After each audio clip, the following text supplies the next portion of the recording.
Hey guys, it's Brittany here with Green Bee Flowers. Now in today's video, first of all, it's spring. It's so nice outside, which also means we have a ton of farm chores that need to be done. So I'm going to take you through kind of what we are up to this beautiful sunny Monday morning, which includes picking some ranunculus, some hyacinths, some tulips, some anemones, but we're also going to go through and check on things on the farm. We're going to move the lupins over. We've officially evicted them out of our basement today because I need those shelves for growing space. And we've got a lot to landscape fabric to move, things to start ripping up. It's a busy week of just spring prep on the farm. So let's get into today's video. Green Bee Floral Co. is a 2.5-acre cut flower farm and boutique floral shop located in small town Southwestern Ontario, Canada. We began growing flowers in 2019 as a way to find joy and beauty amidst the struggle of raising our medically complex child. In 2023, we opened our dream floral shop in our little hometown, bringing modern floral design, our favorite luxe imported blooms, and seasonal local flowers to our community. Welcome to our little flower-filled world. We're so glad you're here.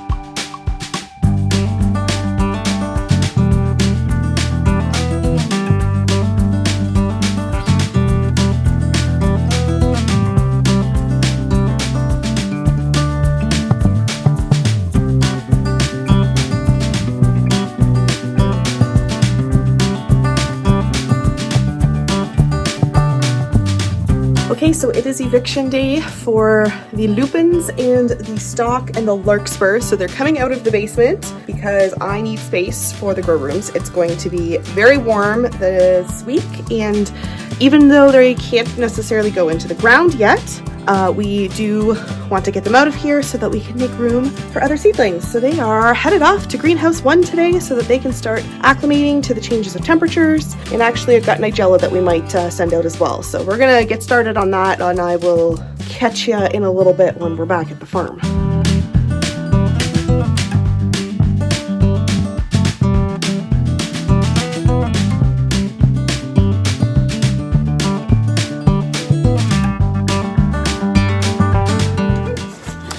They're so mad. They really gotta go out.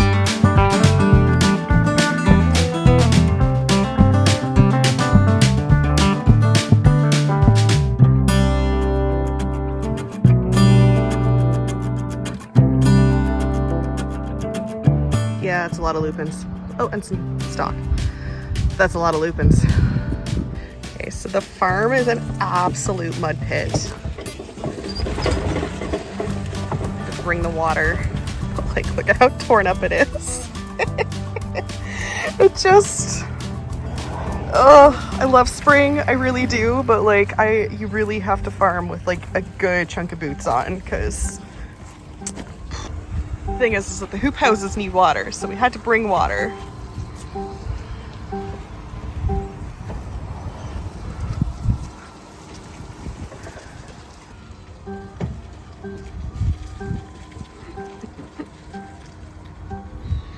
Oh, here we go. Oh, mud.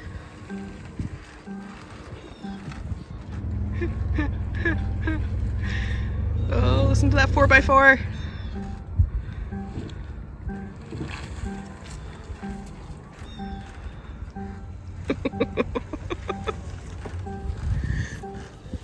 Okay, he's got like 10 feet to go.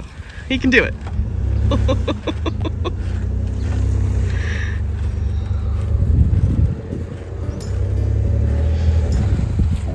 Maybe. You got this, honey.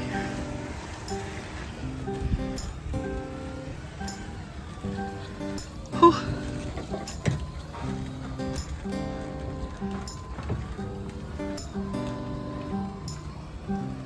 Success.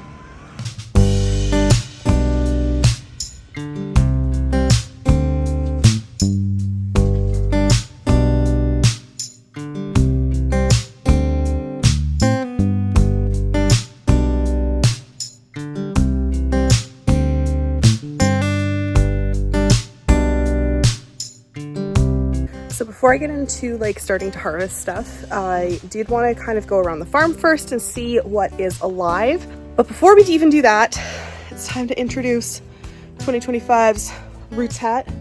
If you've been following along, you know every single year I get a new roots hat to kind of like mark the change of season, and this year this pretty brown one kind of felt like it was calling my name. Last year I think it was green, and then the year before that we did like this fun fuchsia purple, so I just, you know, wanted to feel a little bit more neutral this year. It's better for the pictures too, I think, when you don't have a bright fuchsia hat and you're trying to take pictures of flowers that clash. Anyways, let's go for a little stroll around the farm. We're gonna check for signs of life. Okay, so last week I did check the feverfew when we first started to have, you know, the snow melting, and I'm just gonna zip over because this is the row over here I was pretty darn sure wouldn't make it, and there's actually like a lot of green there. This one was underwater several times last year, so that's pretty surprising. Also in this section here beside me, the bachelor's buttons from last year have reseeded and they're starting to come up again as well. This section of the farm over here, so like when we come in, there's mud alley.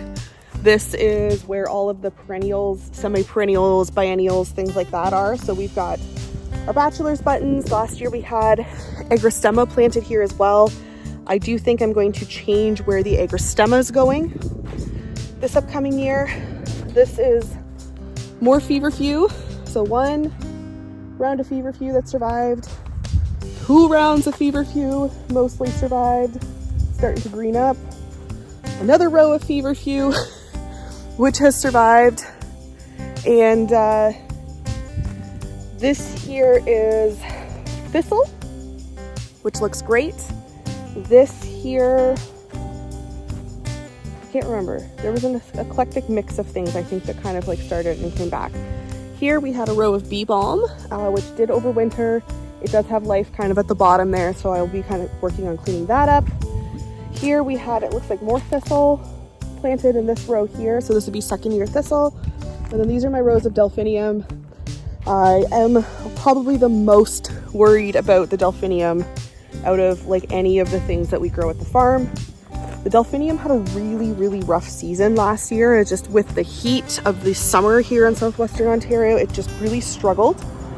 So it's gonna be probably a couple weeks yet. Although I'm starting to see a little bit of red new growth on the bottom of some of the plants, it's gonna be a little bit before I see how much of it survived, which is okay because the delphinium that I have started at the house is actually going to take a little bit of time before we are able to put it out. I probably won't be putting the delphinium in the ground until, you know, at least end of April, probably early May.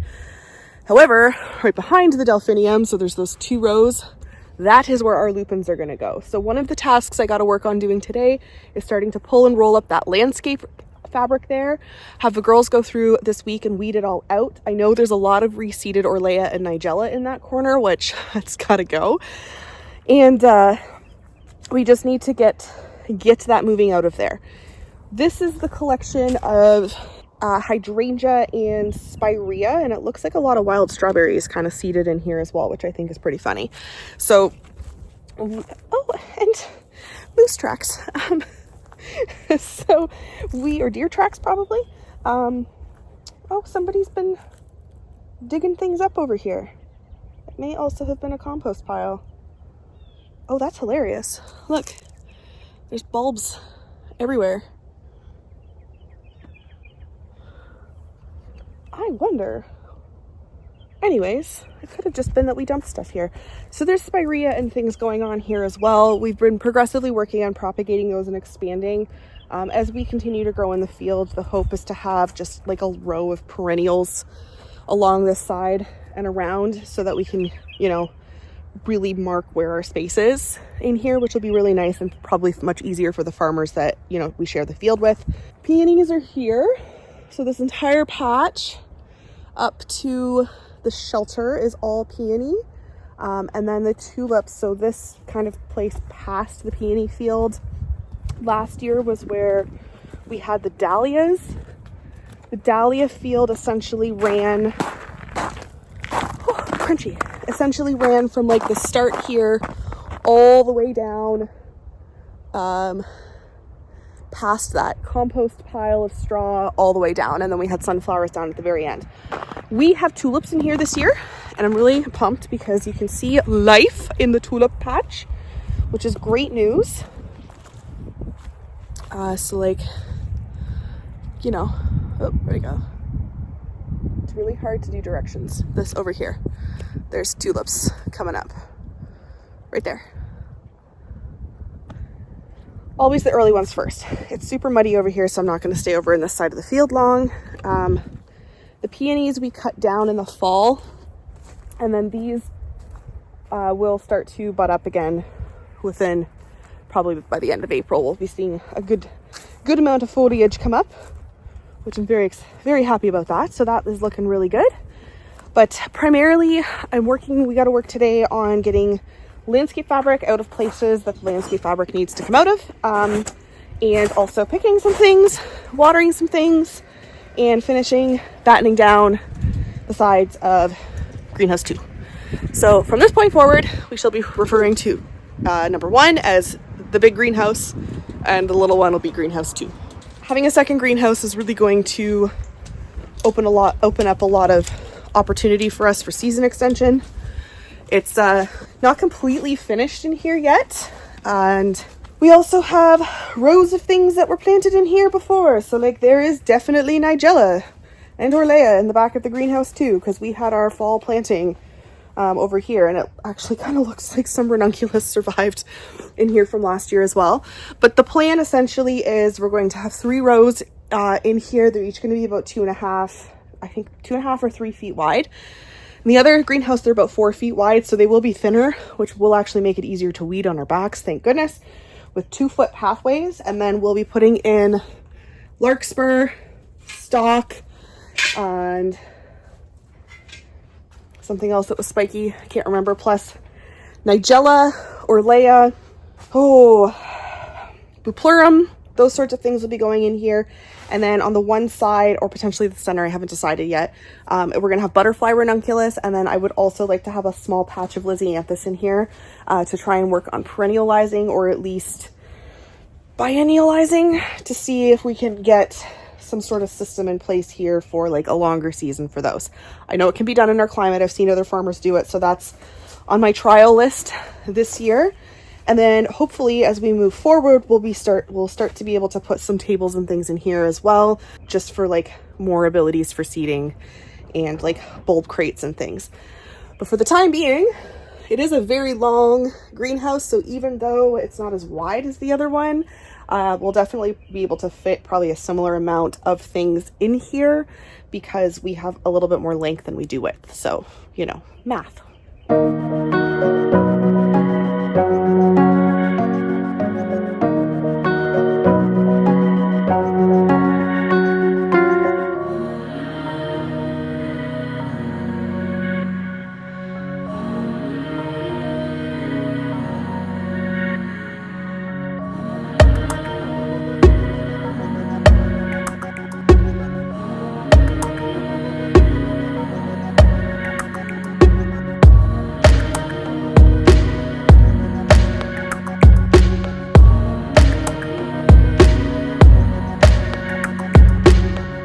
Alright, so if you're sitting here also asking yourself, why, Britt, are you pulling up all your landscape fabric? So for starters, I'm only pulling landscape fabric up around perennials and biennials. So as the plants continue to thrive and get bigger from year to year, we no longer need the landscape fabric holes around them to keep weed pressure down because the plants are going to start to do that automatically.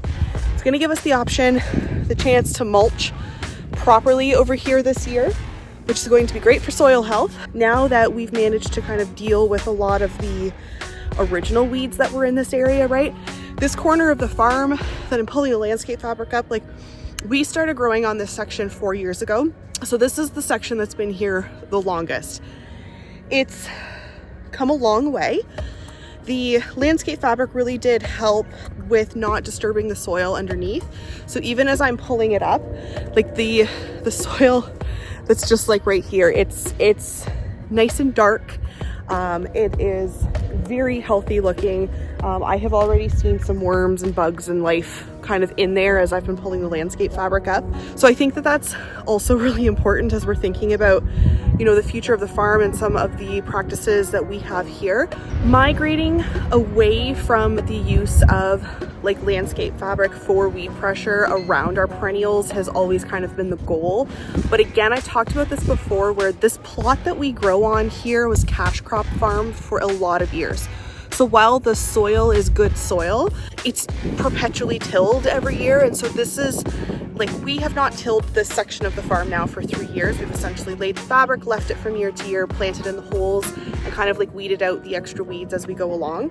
So this year, the big thing is putting in the rows of perennials. So the lupins, the delphiniums, you know, we've got foxglove over in the center of the farm here, all this feverfew, the thistle. These are the things that are going to stay here year after year. We're not going to have to keep tilling because there's not annuals going in, and we're not breaking new ground over here anymore. So like the biggest thing for us now is looking at practices going forward for soil health, and like natural like weed pressure guard, but also creating, you know, a healthy space for a lot of our perennials to grow year after year. Lupins will get big, so by also pulling up a lot of this landscape fabric, it's going to allow us to space them out a little bit better. You know, we're putting anywhere between 3 to 4 like in a horizontal row, depending on, you know, how the holes are in the fabric. This way we'll probably end up putting like 3 plants, just straight 3 plants, 3 and 2. We'll be spacing them out about like 12 inches instead of 6 to 9. That's going to give them more room to grow. And as they get bigger, they're naturally, as perennials do, gonna do their job and get rid of their weed pressure anyway. So that is why I'm doing this. Now that I got that cleared out, I'm gonna start dismantling this section of feverfew here. We gotta take all of this down so that we can pull the landscape fabric off, and then tomorrow, Jasmine's gonna come in and cut off all the dead stuff. I get to do all the fun jobs today. Lucky me.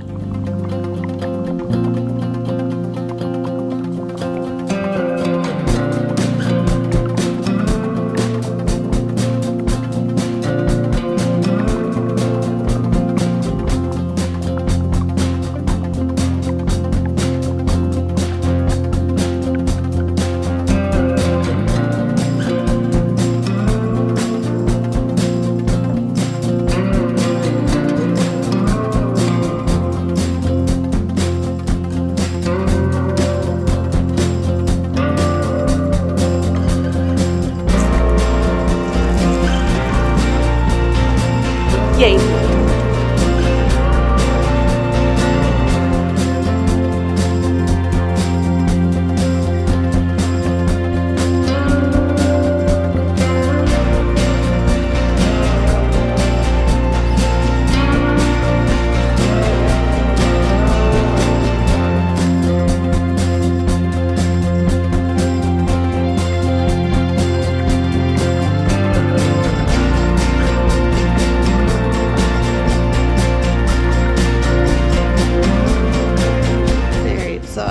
I got about half the landscape fabric pulled up before I got tired and then you guys fell down.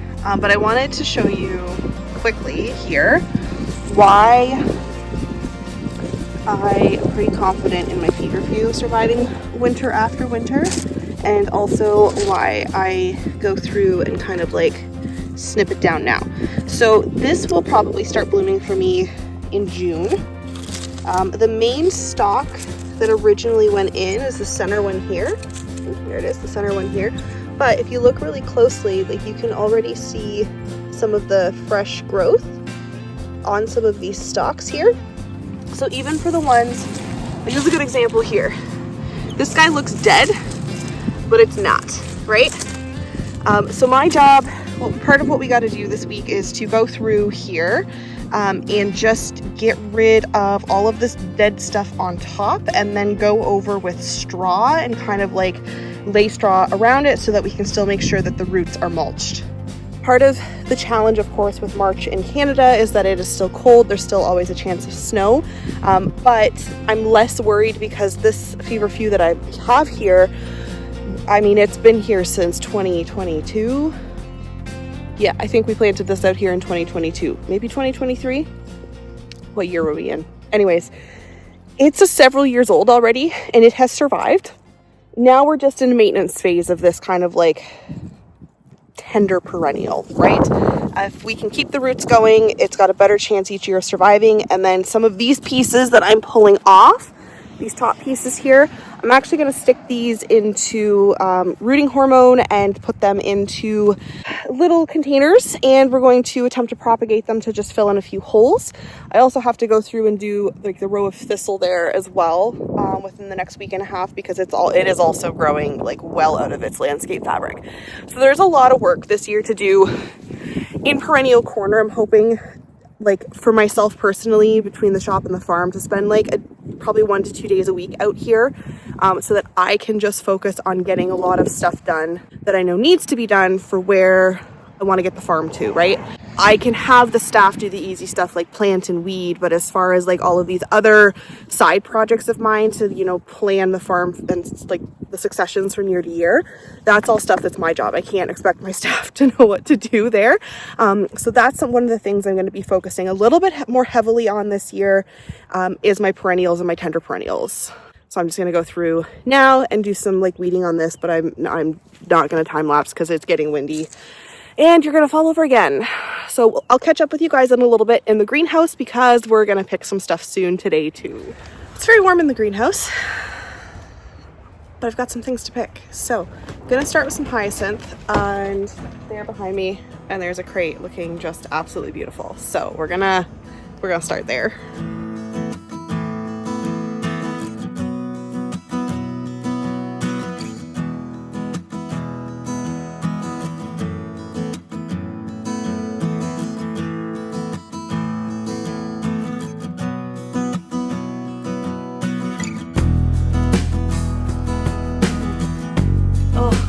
It smells so good.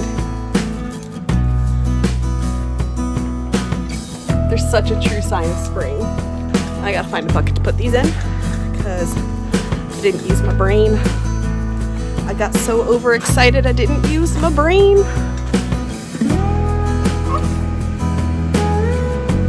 Alright, so these salmon Van Eyck tulips are also ready. With singles, I talk about this every year, so if you want a full-blown like video on how to do tulips, go back and look at like last year and the year before. But essentially, if we're picking them as singles, I want them when the tops are just starting to color up. Doubles need to be like fully colored so that they open properly, but singles, you want to get them very early like this. This is how I want them. Now these are pretty short, but that's fine, they'll grow, right? Tulips keep growing. So I'm gonna grab a bunch of these because they are gonna fly out of the store this week, and I can start advertising that Green Bee grown flowers are here.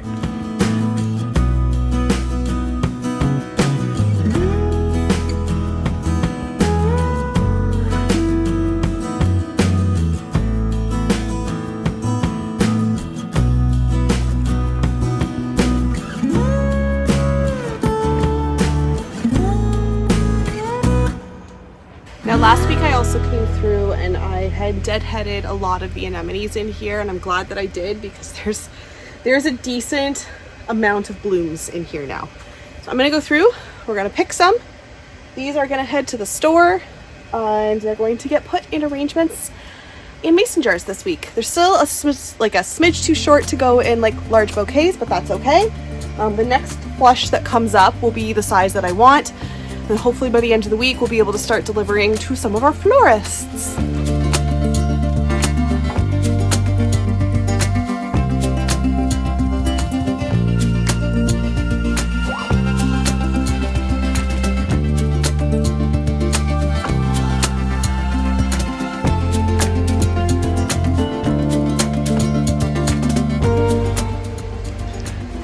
So they're slightly bigger, starting to get longer. I know it doesn't look like it.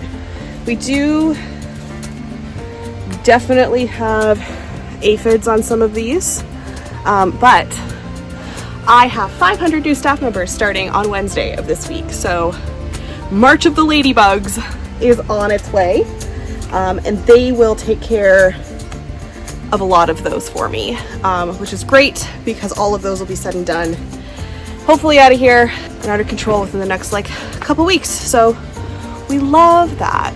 But like how pretty, guys. There we go.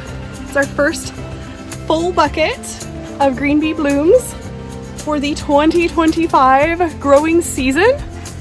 I'm very pumped. I ended up not harvesting the ranunculus today because it does need probably like another 2 days so that it opens fully and then closes again. But this here is so exciting. So exciting.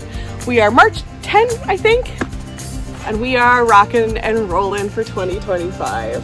Oh, I wish you could smell how good this bucket smells. Anyways, guys, I wanted to say thank you so much for watching. There's still a lot of work that we got to get done here this week, but we are in a good place. It just feels so good to be outside. It's like 14 degrees out right now and sunny, and it's just the best thing you could ask for on this beautiful first Monday in March break. So thank you. I hope all of you guys have a wonderful day. We will talk next time.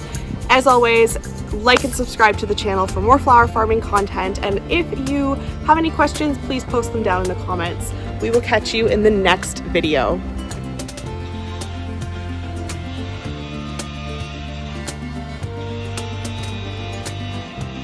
I feel bad I took his house away. He's just trying to survive. This was my face the whole time.